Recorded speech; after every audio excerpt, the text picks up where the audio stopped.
Hello ನಮಸ್ಕಾರ. ಯಾರಾದರೂ ನೀವು ನಮ್ಮ ಚಿಕ್ಕಮಗಳೂರು ಜಿಲ್ಲೆಯ ಕಳಸ ಸುತ್ತಮುತ್ತ ಹೋಗಿದ್ದೀರಾ? ಹಾಗಿದ್ದರೆ ನಿಮಗೊಂದು ಬ್ಯೂಟಿಫುಲ್ ಫಾಲ್ಸ್ ಬಗ್ಗೆ ಹೇಳ್ಕೊಡ್ತೀನಿ. ದಯವಿಟ್ಟು ವಿಡಿಯೋನ ತನಕ ನೋಡಿ. ನಿಮಗೆ ಸೂರ್ಮನೆ ಫಾಲ್ಸ್ ಅಂತ ಹೆಸರು ಕೇಳಿರ್ಬೋದು. ಅದು ಕಳಸದಿಂದ ಸುಮಾರು 4.8ರಿಂದ 5 ಕಿಲೋಮೀಟರ್ ಆಗುತ್ತೆ. ಅದರೊಳಗಡೆ ನಿಮಗೆ ಹತ್ತತ್ರ ಒಂದು 2 ಕಿಲೋಮೀಟರ್ ವಾಕ್ ಇರುತ್ತೆ. ಈ ಥರ ಫಾರೆಸ್ಟಲ್ಲಿ ತುಂಬ ಚೆನ್ನಾಗಿರುತ್ತೆ. ಬೈಕನ್ನು ಒಂದು ಕಡೆ ಪಾರ್ಕ್ ಮಾಡ್ಕೊಬೇಕು. ನೀವು ಈ ಥರ ನಡ್ಕೊಂಡು ಬಂದರೆ ನಿಮಗೆ ನೇರವಾಗಿ ಒಂದು ಒಳ್ಳೆ ಫಾಲ್ಸ್ ಸಿಗುತ್ತೆ. ಎಂಟ್ರಿ ಫೀಸ್ ಬಂದುಬಿಟ್ಟು ತುಂಬಾ ನಾಮಿನಲ್ ಆಗಿ ₹20 ₹30 ಇರುತ್ತೆ. ಸೊ ಅಲ್ಲಿ ಫಾರೆಸ್ಟ್ ಚೆಕ್ ಪೋಸ್ಟಿಂದ ನಿಮ್ಮನ್ನು ಒಳಗೆ ಬಿಡ್ತಾರೆ. ಅಲ್ಲಿಂದ ಸ್ವಲ್ಪ ಆಫ್ ರೋಡಿಂಗ್ ಇರುತ್ತೆ. ಬಂದುಬಿಟ್ಟು ಪಾರ್ಕ್ ಮಾಡಿ ಒಳಗಡೆ ಬರಬೇಕು.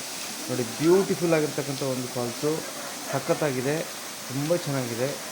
ಏನಾದರೂ ಫ್ರೆಂಡ್ಸ್ ಆ್ಯಂಡ್ ಫ್ಯಾಮಿಲಿ ಜೊತೆಗೆ ನೀವು ಟೈಮ್ ಸ್ಪೆಂಡ್ ಮಾಡಬೇಕು ಅಥವಾ ಬಂದು ಸ್ವಲ್ಪ ನೀರಲ್ಲಿ ಆಟ ಆಡಬೇಕು ಅಂತ ಹೇಳಿದರೆ ಇದು ಹೇಳಿ ಮಾಡಿಸಿದಂಥ ಒಂದು ಜಲಪಾತ. ರೈನಿ ಸೀಸನಲ್ಲಿ ತುಂಬ ನೀರಿರುತ್ತಂತೆ. ನಾನು ಸಮ್ಮರಲ್ಲಿ ಹೋಗಿರೋದ್ರಿಂದ ನೀರು ತುಂಬಾ ಕಡಿಮೆ ಇತ್ತು. ಸೊ ಹಾಗಾಗಿ ರೈನಿ ಸೀಸನಲ್ಲಿ ಹೋದರೆ ಕೇರ್ಫುಲ್ ಆಗಿರಿ.